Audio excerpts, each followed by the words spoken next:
Hürmetçilerin koruduk, arı cemkir hallanı koruduk, kenürüler kımız koruduk, kenül sana kımını koruduk, jolak saha kırgıt dara.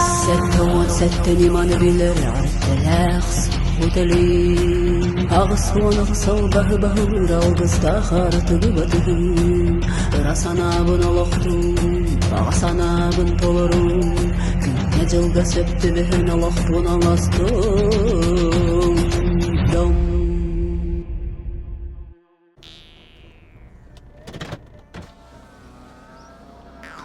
Всем привет! Меня зовут Марика Андреева, и мне 33 года. И это моя серия. Меня хорошо видно? В Якутске это не только шторка от солнца, но и лайфхак от наших больших комаров сибирских. Когда останавливают гаишники, я просто снимаю, и как будто их нет. Потому что на Российской Федерации по дорожному правилу их нельзя носить. У каждого якутского жителя, якутянина, есть в машине вот такой вот оберег. Это мне сделали индивидуально под меня. Добро пожаловать в такой вот уютный небольшой центр, первый центр незрячего массажа в городе Якутске. Мы сделали такой интересный интерьер. Здесь полностью можно поменять подсветку для того, чтобы мозг расслаблялся. Здесь нету визуального шума. У нас мастера полностью есть, которые не видят, они полностью незрячие, поэтому для них оборудована очень комфортная мебель, чтобы они ориентировались легко. Также эта картина называется «Любовь» в моем исполнении, холст масла. Это код ДНК, который делает как восьмерочка. Когда человек влюбляется в ДНК, ДНК расширяется, потому что сливаются две энергии и рождается звезда. И после звезды рождается дерево.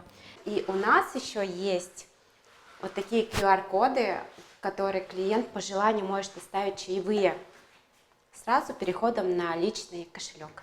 Нам мастера рассказали, что в другие центры, салоны массажа, их не брали, они и в прошлом году устраивались, и позапрошлом. И когда вот мы сделали бум в городе, их всех начали трудоустраивать.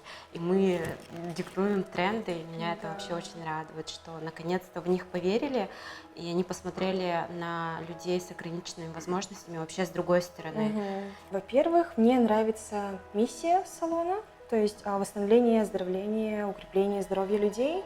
Также именно вот эта вот концепция снятия психологических зажимов и работа с ментальным здоровьем людей. Мне нравится вот именно та идея, то что даже не идея, а скорее факт, то что вот люди, потерявшие зрение, они больше видят руками, то есть они ощущают руками. Ну, услышав по рекламе информации до меня дошло, что тут открылся центр незрячего массажа, и просто подумал, мне тоже, что ли, туда надо как-то влиться в этот коллектив. Вот так.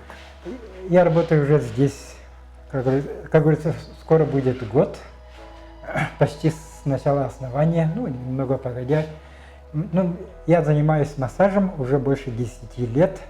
Самое крупное достижение у меня вообще, ну, не в этом году, а было вообще, я двукратный чемпион России среди ветеранов по пауэрлифтингу. Круто. А в этом году я второе место занимал на чемпионате республики по жиму лежа и чемпионом республики по национальным настольным играм Хаблык-Хамска среди инвалидов. Мне нравится здесь работать, например здесь условия такие подходящие. Сейчас еще покажу пару картин. Они находятся в офисе. Кто знает, это картина Большого Лебовского по заказу Кирилла Сергеевича. Он его большой поклонник.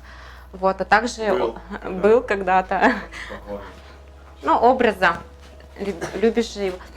Это тоже по заказу Кирилла Сергеевича. Коби Брайант, легендарный баскетболист.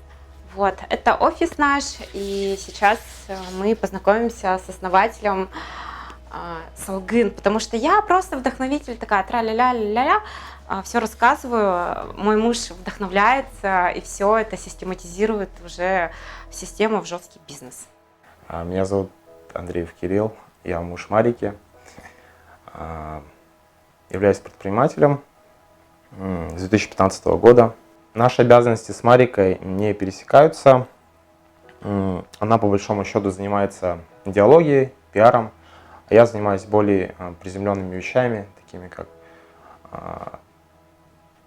систематизация, стратегия и делегирование. Самый важный ресурс компании – это люди. И речь идет не про клиентов, а про сотрудников. Потому что если хорошо клиенту, то хорошо и сотруднику.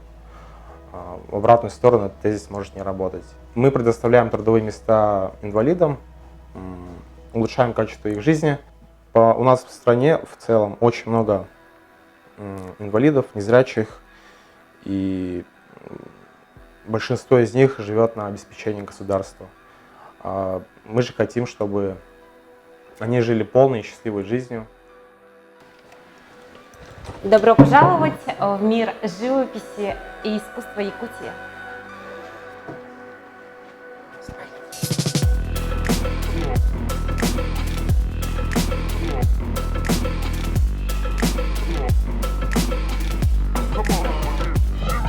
Это Национальный художественный музей Республики Саха-Якутия. Кстати, я здесь работала в отделе пропаганда.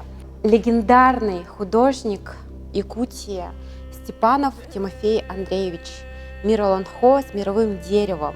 И серия «Якутский героический эпос Олонхо».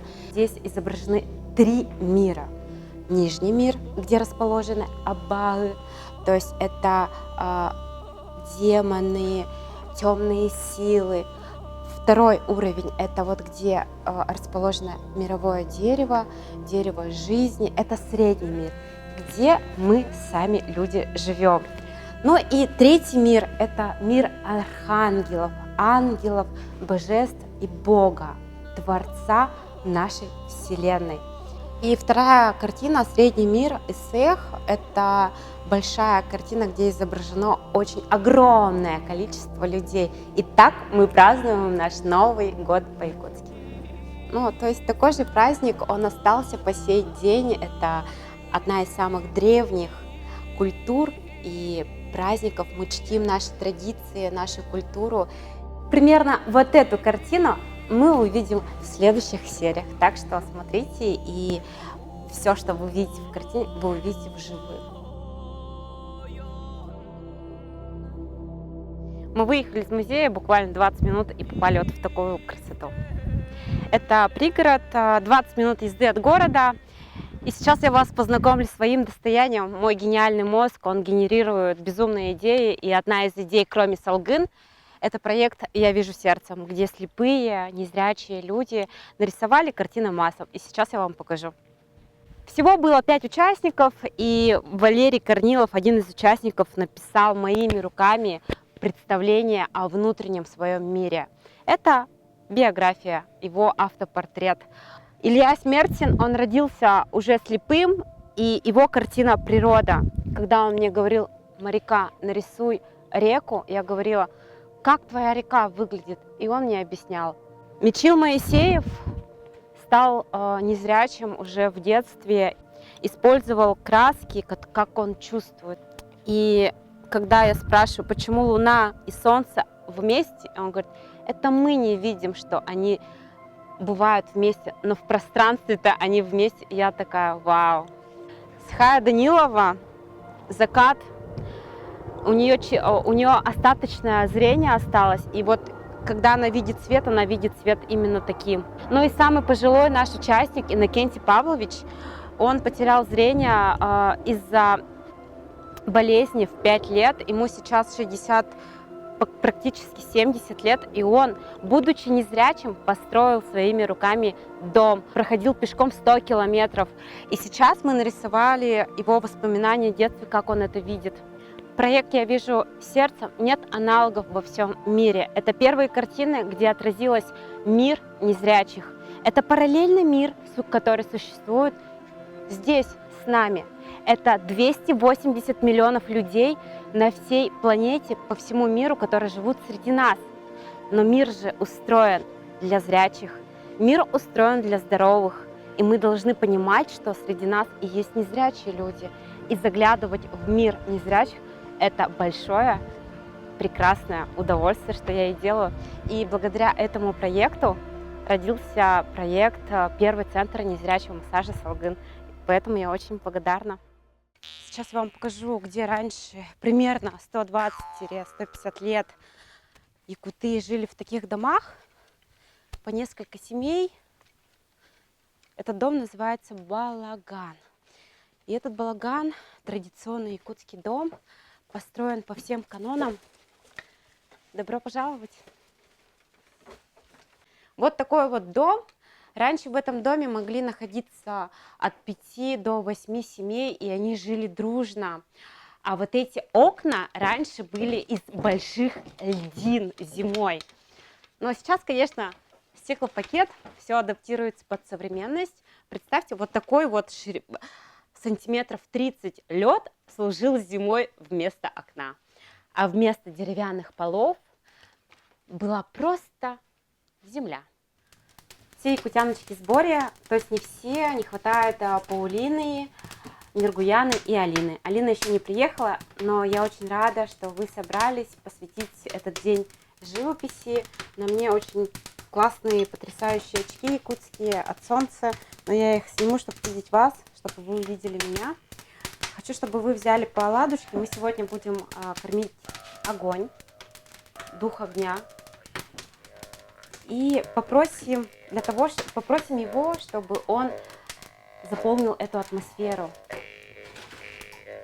Заполни дом, Балаган, самыми светлыми и прекрасными чувствами. Чтобы наш мозг расслабился, наше тело тоже. Чтобы все мысли улетели далеко-далеко. Чтобы сегодня у каждой якутяночки вышла душа. Чтобы тело не мешало, чтобы разум не мешал. Я хочу и я прошу тебя от своего сердца, чтобы мы погрузились в картину, чтобы картина отразила то, что самое глубокое имеет в нашей душе. Алгыс — это, конечно, всегда священные слова, которые говорятся по канонам, да? На языке заха, но это такое от души просто. Мы сегодня даем волю душе. Мы не срисовываем, мы не фотографируем, мы даем волю душе. Не бойтесь, не стесняйтесь, делайте то, что хотите. Это ваша картина. Это вы рисуете, не для кого-то. Вы рисуете это для себя. Вы не думаете, кто что подумает. Правильно ли ты это делаешь или неправильно? Отключи свой мозг, рациональное мышление. Отключите полностью свои мысли. И если вы дойдете до дзена, значит, вы прикоснулись к живописи. Он стоит, всегда отходите назад и смотрите, что вы рисуете, потому что когда вот так вот рисуешь, ты немножко представление меняешь. Мастер-класс я провожу не первый раз, делала до этого очень много, поэтому у меня есть опыт, и я очень кратко и максимально быстро даю ту базу художественную, которую они могут использовать и отразить на холст.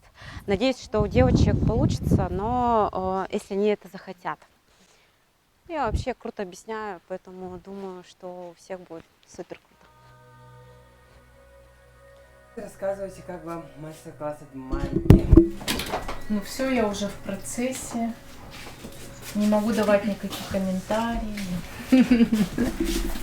Я уже в творчестве. Мои впечатления от сегодняшнего дня самые положительные. Это было очень весело, это было необычно. И у меня получилось отключиться вот полностью, потому что я даже телефон свой не проверяла. Бубен же есть, где он натянут кожей. Шаманский бубен. Я о ней не рассказывала.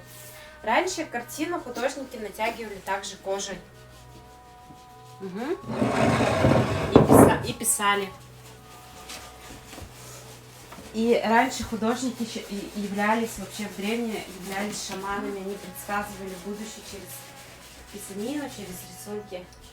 Потом адаптировались и сделали уже на ткани холст. И то, что вы сейчас издаете звуки кисточкой, это тот же бубен шаманский.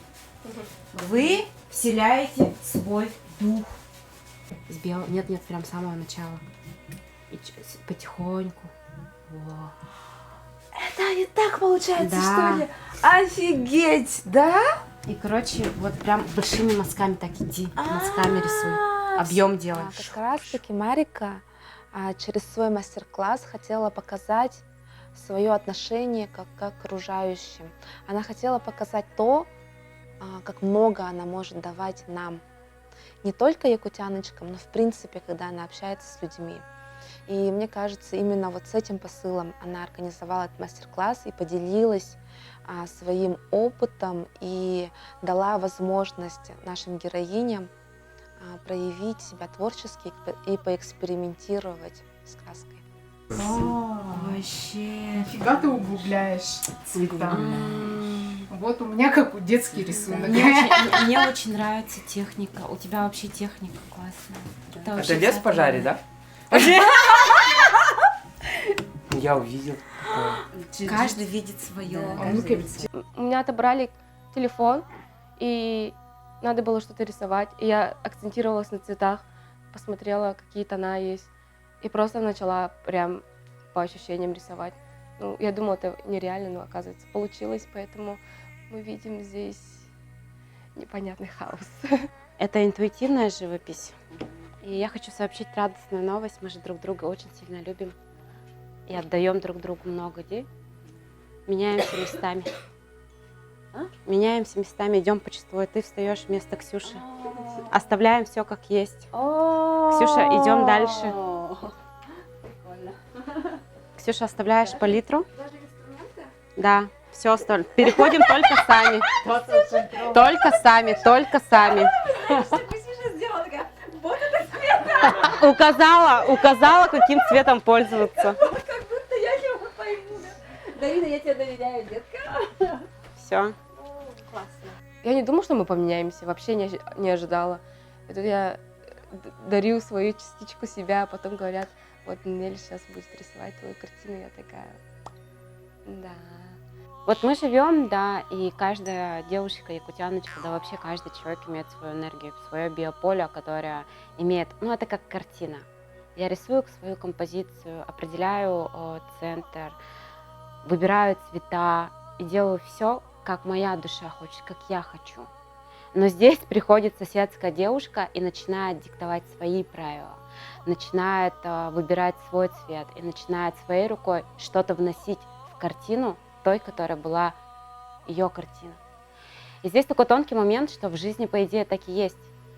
Жизнь — это есть жизнь. Ты общаешься с людьми, тут постоянно ты входишь в чужие биополя и корректируешь их.